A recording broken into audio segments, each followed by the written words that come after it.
Hello everyone, this is Nitpicking Nerd, and today I want to say a few words about the actor René Auberjonois. I hope I said his last name correctly. He passed away a few days ago, and he was definitely one of the best actors in Deep Space Nine. He played one of the most interesting characters, Odo, who was the most exotic character of the show, and also one of the most interesting personality-wise. He had one of the most interesting character arcs, which also tied to the bigger stories in the show.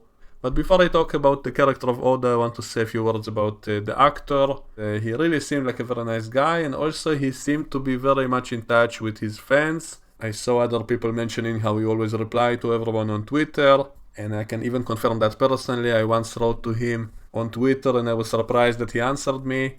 I saw that he posted all kinds of paintings which he painted of people, and they looked kind of simplistic, and so I jokingly wrote to him, "Why are all your paintings look like changelings?" And he replied to me and said, quote, "All art is a form of self-portrait," which was kind of funny. And I remember being surprised that he even answered me, and I saw comments by other people saying how he always replied to everyone and he was very much in touch with the people. So he wasn't as snobbish as a celebrity and so on, so that was nice. And I didn't see a lot of movies with him, but I will mention a few examples of stuff I saw him in, which I think he was very good in. I remember I stumbled upon an episode of the TV show Chicago Hope, which I didn't normally watch, but I remember I stumbled on an episode once. Maybe I stopped because I saw him, because I think Deep Space Nine was already on at the time. And so I recognized him and I started watching the episode, and he played a doctor with Tourette syndrome who was a surgeon. He had to do some delicate surgery on a child, and his parents were scared to let him do the operation, even though they said that all his symptoms disappear when he's operating. But still, because they saw how he behaves kind of normally, they were scared to let him do the operation. And even other doctors kind of mistrusted him and felt awkward. And I think that was the first time I even heard about Tourette syndrome. I was a kid back then, and so I didn't even hear about it back then. And so that episode was the first time I even heard about it. And the episode was kind of about bigotry, how other people treat him because of something he cannot control. And he was a very kind of tragic character. And there was a scene of him going to a restaurant and he gets kicked out of the restaurant because he starts kind of cursing and stuff. And I think his acting was so amazing in that episode because it felt totally realistic. Like, I think it's very easy for that to become unintentional comedy. And maybe part of it was kind of comedic, but a large part of the episode was dealing with the actual condition in a serious way and showing how it affects him, how it affects other people. It was kind of educational, it was anti-bigotry and all those good messages. And I think he was absolutely brilliant in that episode. For those who didn't see it, you can look it up. I think the whole episode is on YouTube.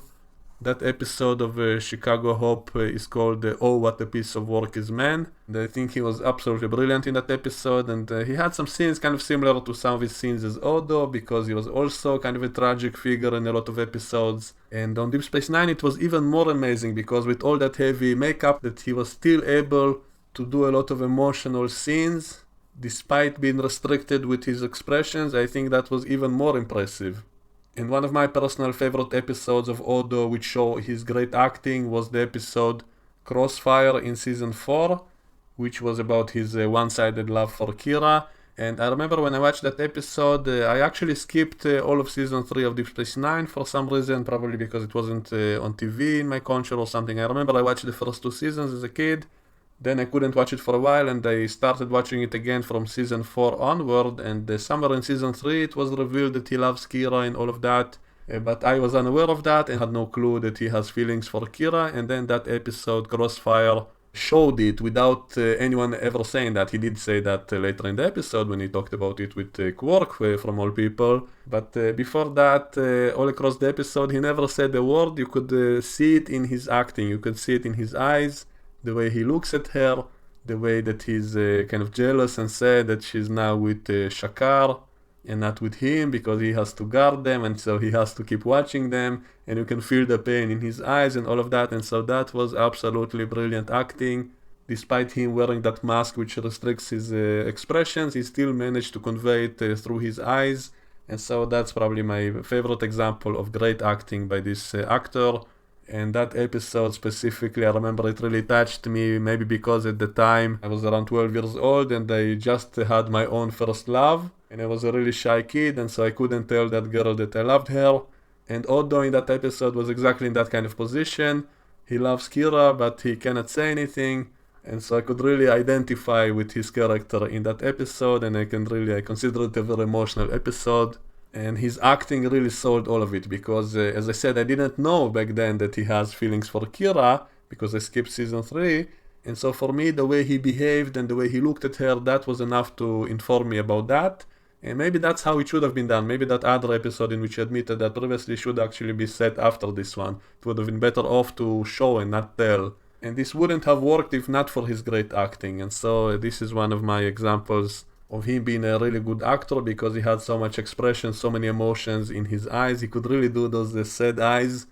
Somehow it's amazing. And the same in that episode of Chicago Hope I mentioned, and in many other episodes of Deep Space Nine, when he was kind of a tragic figure if you think about it. He was always kind of suffering or being tormented emotionally by something, and so he was definitely a great character. And Rene had to wear that makeup, which I heard he hated. And it's funny, I remember when Deep Space Nine started, I didn't really like the character of Odo that much. I thought he was just a ripoff of the T-1000 from Terminator 2, because it came out just after that, because this technology became possible. And he wasn't that interesting at first, and later on they really developed his character, just like many other characters greatly improved in Deep Space Nine. That's one of the good things about this show, that started out a little bit weak and then started getting better and better. And Odo in particular was definitely one of the best characters. And it works so well mostly because of the great acting. If not for that, he wouldn't have been able to sell all those emotions, all those great emotional scenes of him not even saying anything, would just see it in his eyes. So that was absolutely brilliant. And so he was a really good actor, and it's really too bad we never saw any kind of continuation to Deep Space Nine. I mean, there were a few computer games in which they did voice acting, all of that, so that's great. But other than that, it's too bad this show never had a movie. And now that so many of the actors who played there are not with us anymore, I guess that means we'll never really see a proper continuation of Deep Space Nine. Unless, I guess, with all these new technologies that show up of people being able to create photorealistic characters who can look and act just like any other actor, and so including actors who died. So that could be a way to bring back all these great characters to life in some future project. So maybe we will see some of these guys in the future in some form, and that would be great in my opinion. And as I said before, one of the benefits of being an actor is that it kind of immortalizes you. In a way, that actor will live on in his work for centuries to come. So that's really all I had to say about him. So a great character, a great actor, a great guy, and so he will never be forgotten. Rest in peace.